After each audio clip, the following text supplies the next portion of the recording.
પાદરા તાલુકાના જાસપુર ગામ મહીસાગર નદી કિનારે આવેલ હનુમંતિયા મંદિર વર્ષ દરમિયાન અનેક ધાર્મિક કાર્યક્રમો સાથે તહેવારોની ઉત્સાહભેર ઉજવણી કરવામાં આવે છે. જાસપુરમાં હનુમંતિયા મંદિરમાં પરમ પૂજ્ય શ્રી રાધારમણ દાસજી મહારાજના સાનિધ્યમાં પવિત્ર શ્રાવણ માસની હર્ષોલ્લાસ અને ભક્તિભાવપૂર્વક ઉજવણી કરવામાં આવે છે. હનુમંતિયા મંદિરના બ્રહ્મલીન પરમ પૂજ્ય શ્રી ભરતદાસજી મહારાજ દ્વારા દર પવિત્ર શ્રાવણ માસ દરમિયાન રાત દિવસ અખંડ રામધૂનનો શુભારંભ કરવામાં આવ્યો હતો, જે આજે પણ દર વર્ષે આ પરંપરા પરમ પૂજ્ય શ્રી રાધારમણદાસજી મહારાજ દ્વારા જાળવી રાખવામાં આવી છે.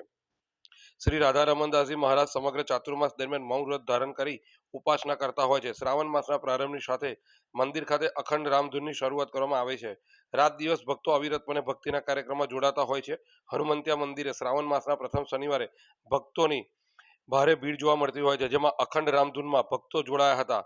મંદિર ખાતે પવિત્ર શ્રાવણ માસ દરમિયાન વિવિધ ભક્તિસભર ધાર્મિક કાર્યક્રમોનું આયોજન પણ કરાયું છે. સાથે પવિત્ર શ્રાવણ માસની પૂર્ણાહુતિ અમાસના દિન કરવામાં આવશે, જે દિવસે વિવિધ ધાર્મિક કાર્યક્રમો સાથે ડાયરા અને ભંડારાનું આયોજન કરવામાં આવ્યું છે. પવિત્ર શ્રાવણ માસના પ્રથમ શનિવારે અનેક ભક્તોએ દર્શનના લાહો ધન્યતા અનુભવી હતી.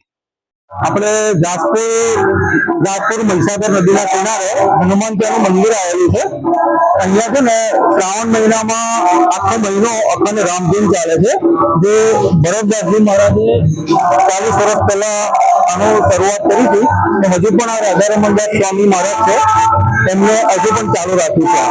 અને અહીંયા શનિવારે અને મંગળવારે આ મહિનામાં બહુ મોટા પ્રમાણમાં ભક્તો આવે છે, બહારથી પણ આવે છે દર્શન કરવા માટે. અને શનિવારે મંગળવારે કાર્યક્રમો પણ બહુ ચાલે છે અહીંયા. અને શ્રાવણના છેલ્લા દિવસે અહીંયા પૂર્ણાહુતિ હોય ને એ દિવસે ભવ્ય ભંડારો રાખવામાં આવે છે અને અલગ અલગ કાર્યક્રમો થાય છે અહીંયા.